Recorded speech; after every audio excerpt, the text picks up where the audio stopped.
Hi everyone. Today I've come up with a topic that is elasticity of demand. This topic is from managerial economics. So, before knowing what is elasticity of demand, first let us look what is demand. So, what is demand? Demand means the various quantities of goods that would be purchased per time period at different price in a given market. Or in commonly, like most commonly, we say demand means it is a desire of a consumer to buy certain goods or services. But actually, in order to constitute a demand, there should be three conditions that should be satisfied. First is desire to acquire the product is the first condition to satisfy a demand. The second one is you should have the ability to pay for it. You should have desire to buy the product, then you should have the ability to pay for the product. And the third one is you should have the willingness to pay for the product. So in order, like a person wants to buy a good or service, or he has the desire, that is called as demand. In order to satisfy a demand, he should have three conditions. He should fulfill three conditions, that is desire to buy the product, he should have the ability to pay for it, and he should also have the willingness to pay for the product. So hope you understood what a demand is. So demand is nothing but a desire of a consumer to buy a product or services. Now we'll look into what are the law of demand says. So law, this is a graph which represents price in its y-axis and quantity in its x-axis.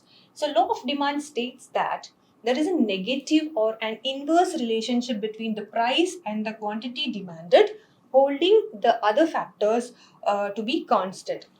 Like in demand we have so many determinants, so other than the price and quantity we keep everything constant. For example, the income of the customer or the consumer, the price of the related goods, or the taste and preference of the consumer. So keeping all those constant, only looking into the price and the quantity, we say that law of demand states that there is an inverse or negative relationship between these price and quantity. So that is the reason why the demand curve slopes downwards, because inverse relation. If the price increases, the quantity demanded will reduce. If the price reduces, the quantity demanded will increase. So there is an inverse or negative relationship between these two variables. So law of demand is sloping downwards, which states there is an inverse relation. Now let's look. There are many determinants of demand. Like price is one of the determinant of the demand. Then the consumer's income. Income also depends. Demand also depends upon the income of the consumer. When the income increases, our purchasing power increases, so we purchase more.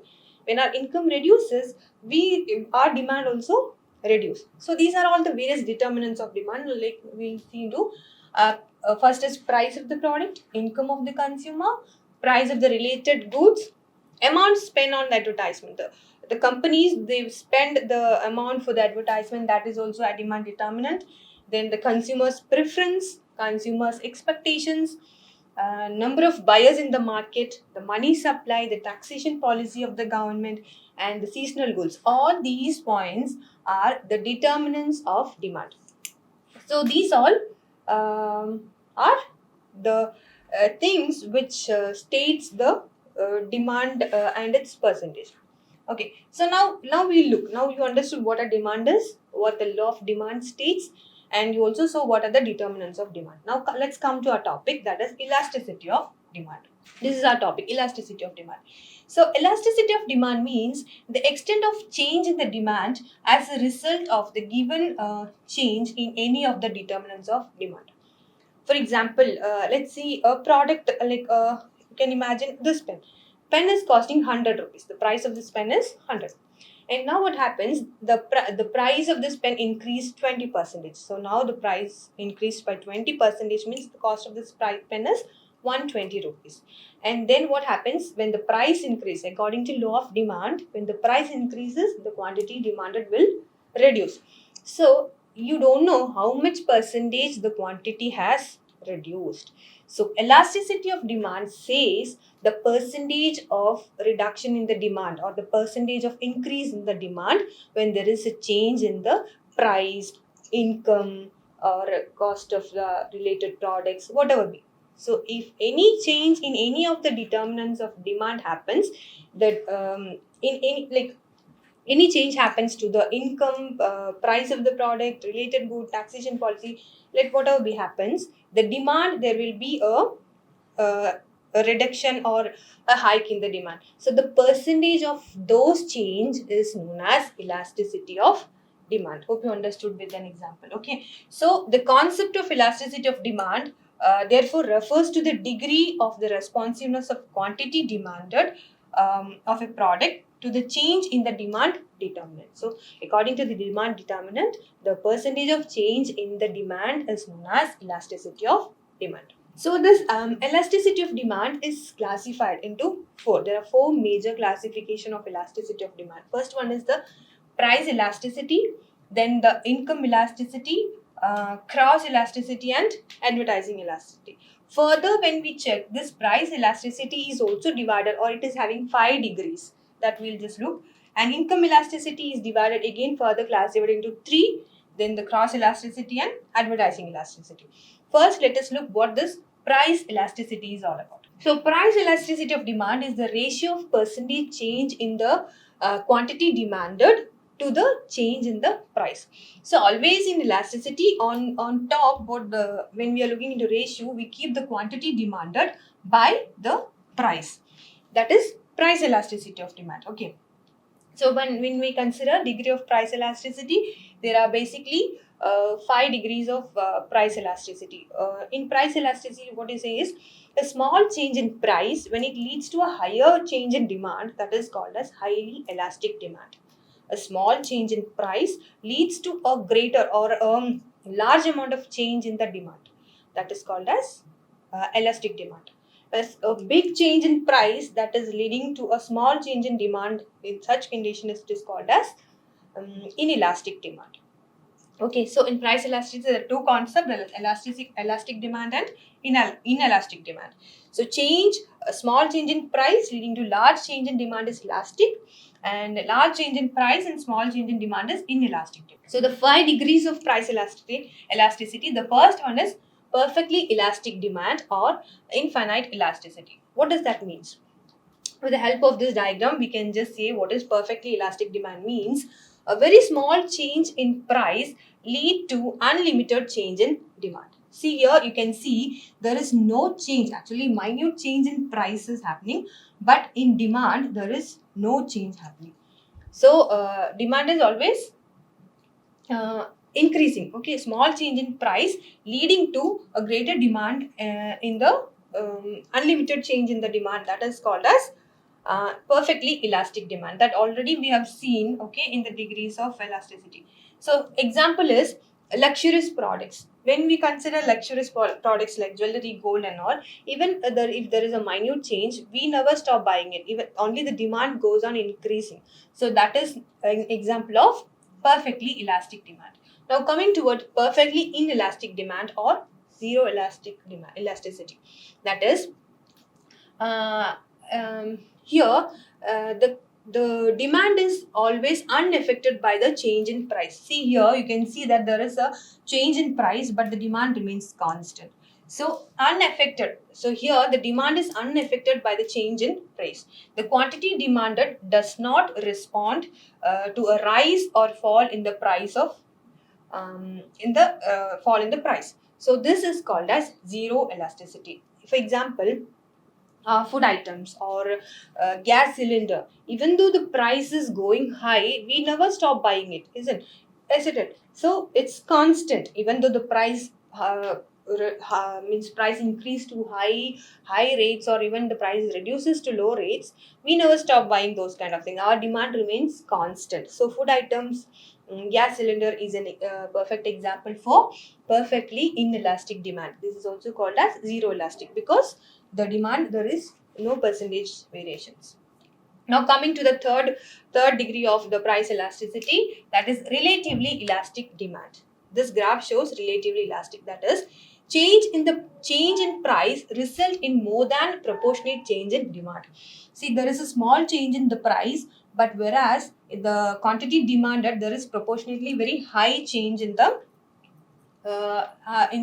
demand. So here the percentage change in quantity demanded is more than the percentage change in the price. So this is known as means therefore the elasticity of demand is greater than 1, because a small change in price is leading to proportionately higher changes in the quantity demanded. So here what we say, this elasticity is more than 1. Even the example is luxurious goods. Even though there is a small variation sometimes, like in gold and all, if there is a small variation in price also, we used to buy more and keep, so that we think that the rate may further increase. Now coming to relatively inelastic, here there is percentage will be less than 1. That is, a change in price result in a lesser proportionate change in the demand. That is, price change is very high, but proportionately the demanded change is very low. So in this case, here the percentage change in the quantity demanded is less than the percentage change in the price. So here we can say that the elasticity is less than 1. Whereas in perfectly elastic, the quantity proportionately it is high quantity demand, so it is more than 1. Here we say that the percentages elasticity is less than 1. Now the fifth one is unit elasticity. Unit elasticity means the change in the price is an result, or it is equally proportionate to the change in the quantity demanded. So price and the quantity demanded both are having same proportionate. So here therefore the elastic demand is equal to 1. So these are the 5 degrees of the price elasticity of demand. Now the second elasticity is income elasticity. Price elasticity is quantity demanded by the percentage change in price.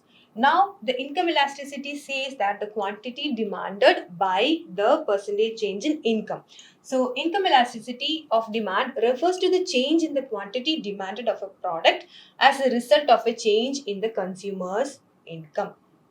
So when there is income change, so the ratio is like quantity by income. So income elasticity of demand measures the degree of responsiveness of demand for a commodity to a change in the consumer's income, or it is a ratio of the percentage change in the quantity demanded of the product, the percentage change in the income of the consumer. That's what I say. Now the types of income elasticity. There are 3 types of income elasticity. First one is zero income elasticity of demand. Zero income elasticity means a change in income of the consumer causes no change in the quantity demanded by him.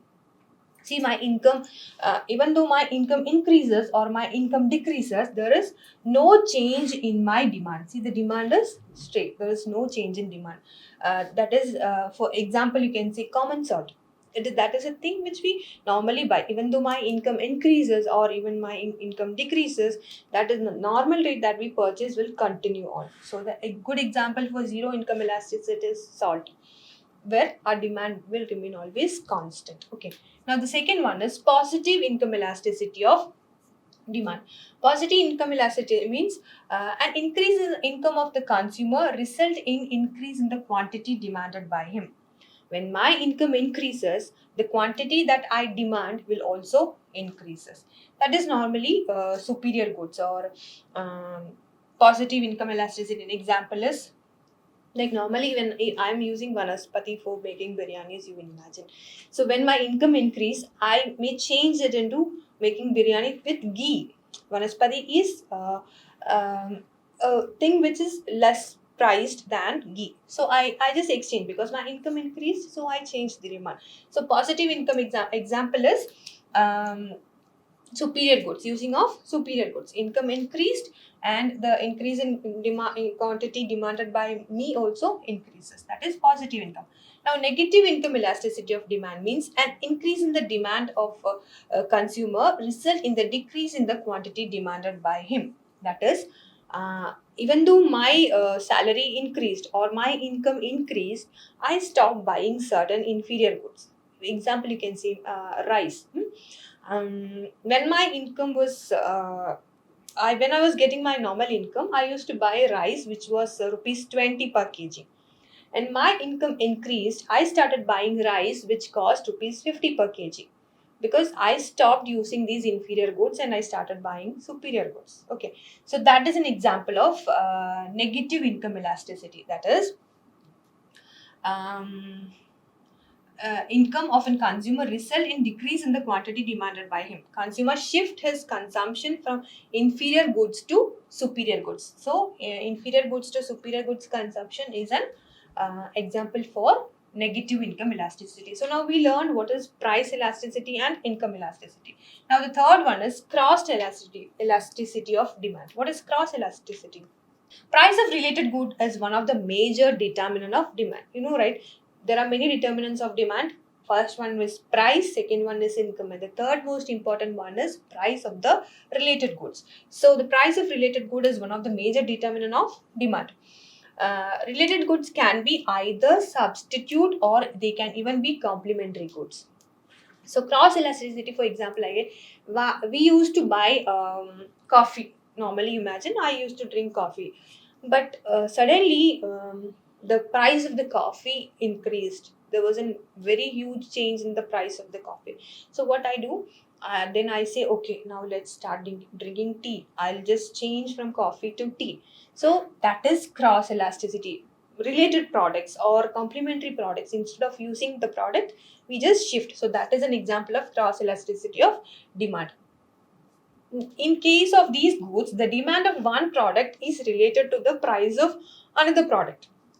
So the price, one product's price is related to demand of other products. So the price of coffee increased, so my demand for the tea increased. So this is an example. It may be defined as the degree in the responsiveness of demand for one product in response to a change in the price of another product. Same as we told. Okay, so the example is tea to coffee and all. So the cross elasticity is that, and the fourth elasticity is advertising elasticity of demand. So demand of the product is influenced by the advertisement and promotional activities. You know, like when there are more advertisement, we come to know about the product, and so we start buying those. So when there is more advertising, the demand for the product will also be more. So advertising elasticity of demand means the relationship between the demand of the product with the amount spent on its advertisement. It is called as promotional elasticity of demand as well. Advertising elasticity of demand may be defined as the degree of responsiveness of demand of a product in response to a change in the amount spent on its advertisement. So, this is a demand determinant, advertisements, the amount spent on advertisement. So, this demand determinant, the quantity demanded by the advertisement, is advertising elasticity of demand.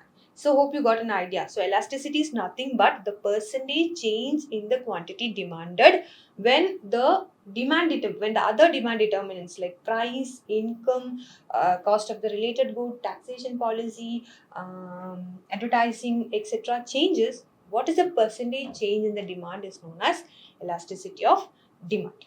So with this, let's wind up today's. Hope you got an idea about elasticity of demand. Thank you for watching.